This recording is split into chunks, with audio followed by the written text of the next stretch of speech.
अरूले के लेखेको थियो?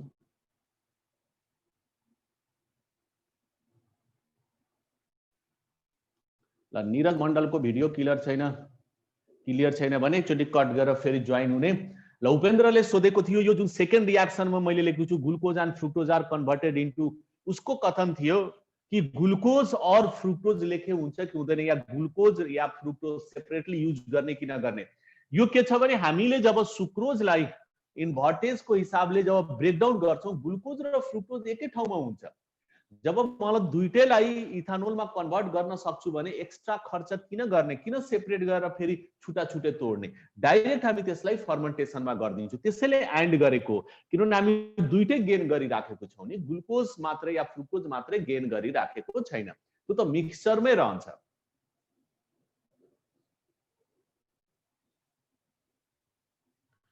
ल बाँकीले नो डाउट भनेको छ। यसपछि हामी अगाडिको कुरा बढाउँ। यो यति लेख्दाखेरि पढ्दाखेरि हामी थाहा पाइसकेको होला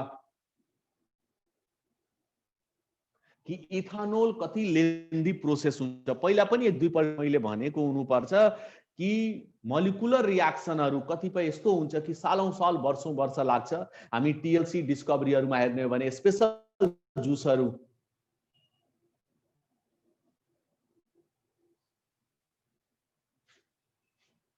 जुसहरू बनाउँदाखेरि 20औं वर्ष 30औं वर्ष पहिलेदेखि जुसहरूलाई काठको डब्बामा गरेर राखेको हुन्छ। त्यो यो स्लो रियाक्सनले गर्दाखेरि एकजना क्वेशनको which increases or which increase हुन्छ। कहीँनिर त्यस्तो मिस्टेक हुन सक्छ। Further it is subject to distillation in presence of CO followed by redistillation in presence of calculated amount energy to get 100% concentrated alcohol.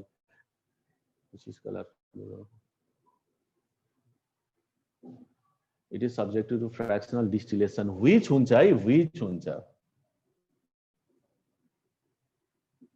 अब त्यस्तो which र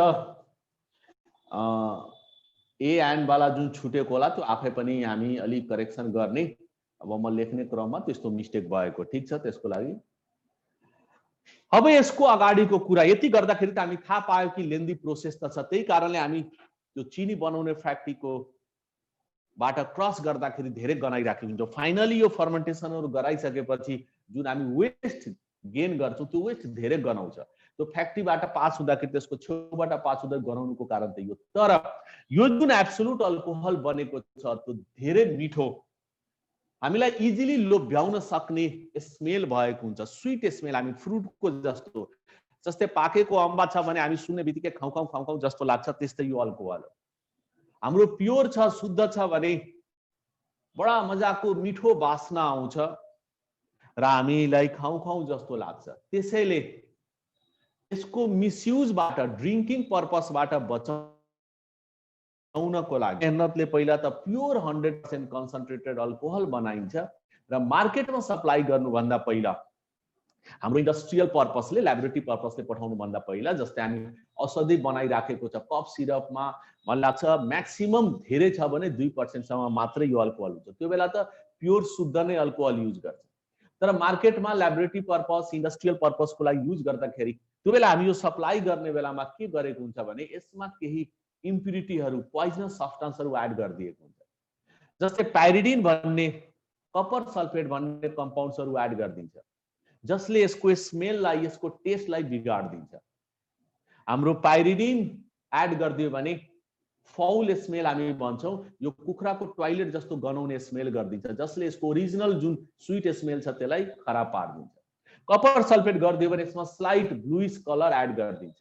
त्यस सँगसँगै methanol, small amount of methanol पनि एड गरिदिन्छ र त्यस्तो भएपछि हामी सुँगेपछि हामीले एकैचोटि एट्र्याक्ट गरिहाल्ने किसिमको स्मेल रहँदैन।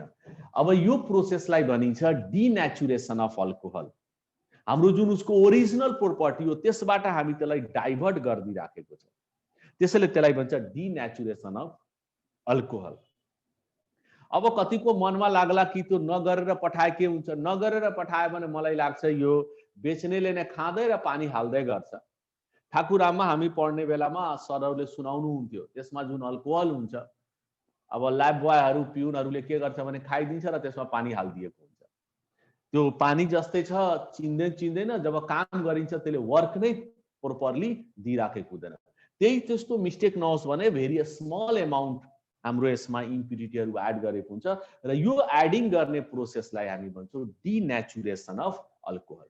यो बीचमा पनि सुनेको होला, एफएम न्युजहरुमा सुन्दाखेरि सुनेको होला, मिथानोल पोइजनस हुन्छ, त्यही पनि यसमा हालेको हुन्छ। यो सेनिटाइजरहरुमा मिथानोल बढी पर्सेन्टेज भयो भनेर आएको पनि न्युजमा सुनेको होला। त्यस्तो त्यस्तो पोइजनस कम्पाउन्डहरु पनि मिलाइदिन्छ। इथानोल पोइजनस छैन तर मिथानोल पोइजनस छ।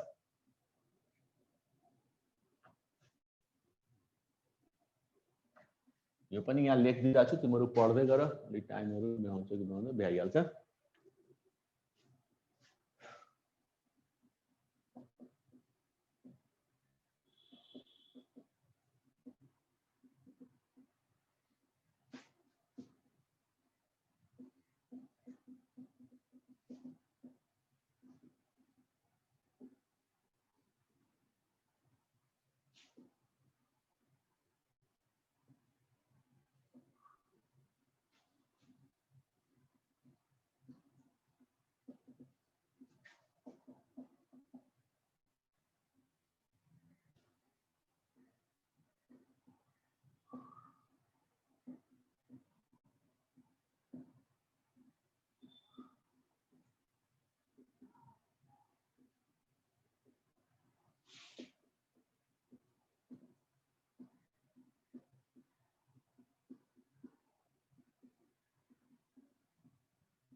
र एक्ज्याक्ट 4% को नियर अबाउटमा हाम्रो मिथानोल मिक्स गरेको छ र धेरै small amount copper sulphate pyridine जस्तो पोइजनस कम्पाउन्ड मिक्स गरेको छ भने त्यसलाई नाम दिएको छ मिथाइलेटेड एस्प्रिट।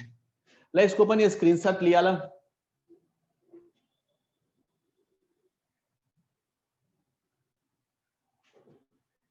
आजकोमा हाम्रो लिटरेचर टाइप बढी भयो तर हरेक वर्डहरु जुन छ डिफिनेसनको लागि इम्पोर्टेन्ट छ, हामी त्यो तयारी गर्ने, वर्ड वाइज पढ्ने, बुझ्ने र लेख्ने प्रयास गर्ने।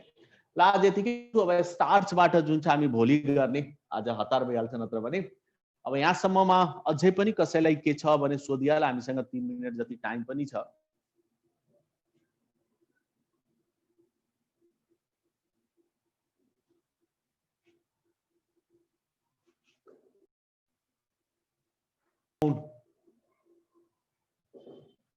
पोइजनस कम्पाउन्ड जुन छ कसरी चिन्ने, त्यसको त एउटै उपाय छ मिथलेश।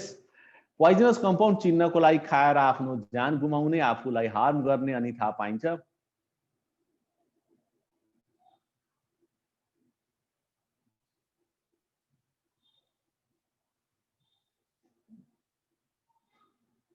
अर्को पनि एउटा क्वेशन छ, पहिला यो कसरी चिन्नेतिरको जाउँ। त्यसको लागि केमिकल टेस्टहरु गरिन्छ,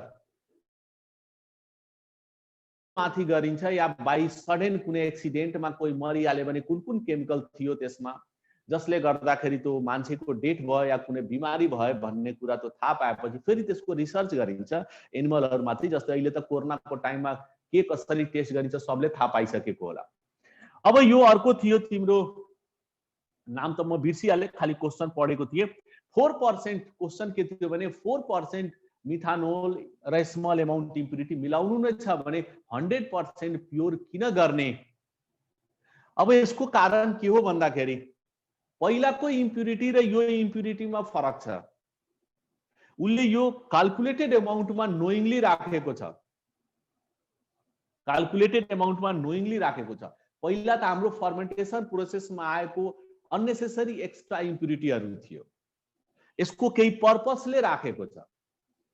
जस्तै हाम्रो पाइरिडिन जुन छ, हार्म त बडीलाई गर्छ, त्यो सँगसँगै त्यसको जुन स्वीट स्मेल मैले भनेको थिएँ त्यसलाई खराब पार्दिन्छ, त्यति मिठो स्मेल रहन दिँदैन। त्यसपछि कपर सल्फेटले त्यसलाई अलि कलर्ड बनाइदिन्छ, जसले हामीलाई सचेत बनाउँछ।